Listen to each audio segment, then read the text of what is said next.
એલસીબીએ ₹1.3 લાખનો દારૂ ઝડપ્યો. પોલીસે કન્ટેનર ખોલતા જ ગુપ્તખાનામાંથી 7,980 નંગ વિદેશી દારૂની બોટલો મળી. એક શખ્સની ધરપકડ, એક વોન્ટેડ.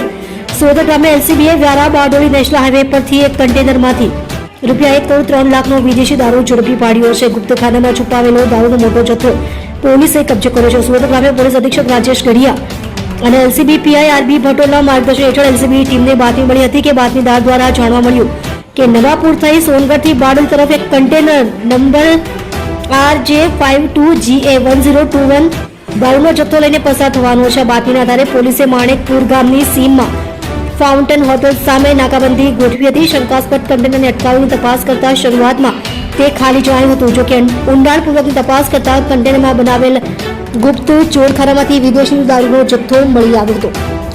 પોલીસે કુલ ₹1,93,99,120નો મુદ્દામાલ કબજે કર્યો છે, જેમાં 7,980 નંગ વિદેશી દારૂની બોટલનો સમાવેશ થાય છે, જેની કિંમત ₹1,03,74,000 છે.